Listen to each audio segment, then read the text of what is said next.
It's a sight just from the street looking at it. It's humongous. It looked like a big mass. It's gonna escalate, it's gonna go further. It's gonna get bigger. And a lot of more people are gonna lose their apartments and have to move. It's not gonna be the Inglewood that we know. It's gonna change drastically. I wish they'd wake up and understand what's going on and stop trying to say, oh, it's not the stadium. Well, we were doing fine until you decided to build the stadium.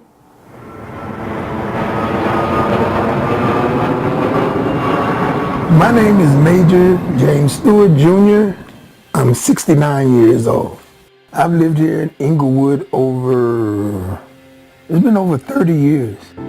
Every time we look around, we see a moving van. And everybody that I know is moving out of the city. I don't want to leave. I didn't want to leave. I was content. But I gotta do what I gotta do. I gotta move out of here, move to my sister's, and then move out of there and move into another place. So, that's not home.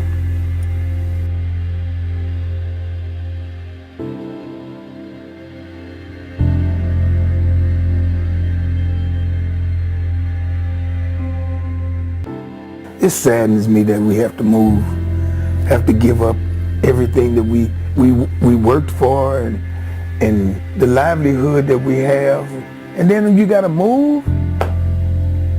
God, come on. Starting all over again. That's the problem.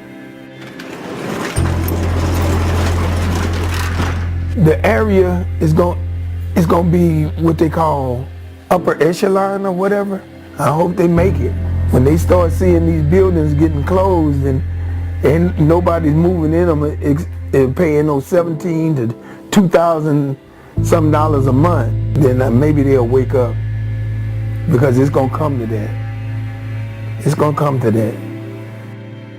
It's what can you ask for, man? This is it.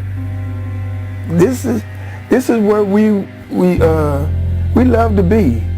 Inglewood is home. It's Inglewood. I'm in the wood, man.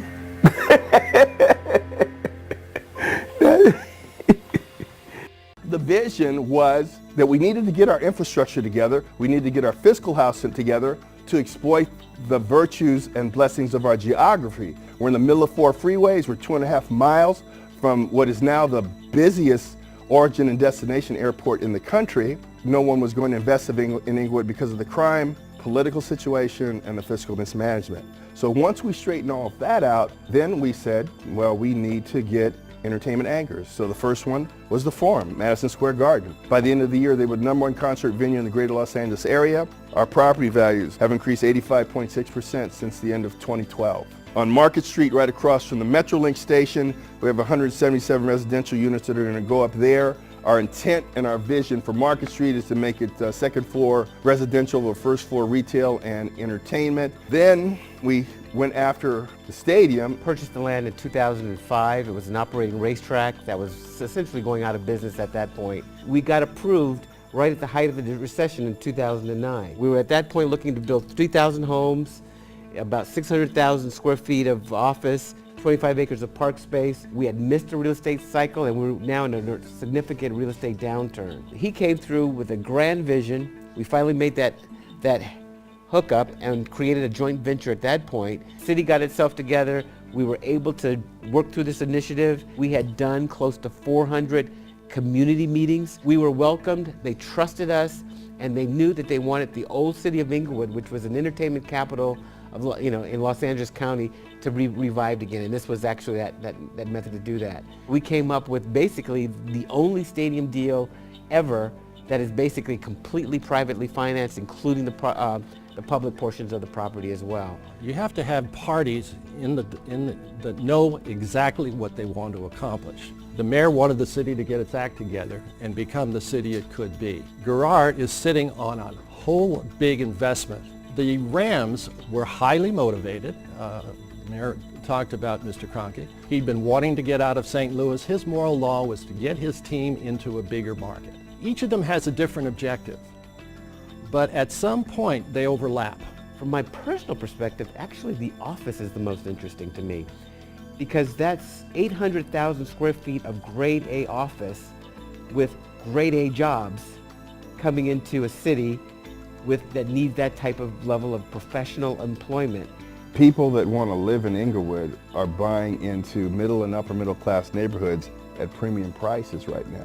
Now, as it relates to lower income housing, there's always going to be a low income housing element, in our building. Rents fluctuate with every economic cycle. There's nothing unique about having prosperity and inflated housing values, and some people are priced out of neighborhoods. That happens in our system in this world. Sometimes you have to just embrace success and take it as it comes. Here's what's going to happen next. I predict this. There's going to be a purchase of that 55 acres across the street from their development. It's going to be something spectacular. And then you're going to see money from overseas buy up all of Century Boulevard, towns towards the airport, and all of Prairie Boulevard. Now you have a city with surplus money to invest in its citizens, to provide things for families that they otherwise could not afford for free if they're residents in the city. If I'm the mayor, that's what we're going to do. I believe that if any project is going to succeed of this magnitude, it's going to be the one in Inglewood.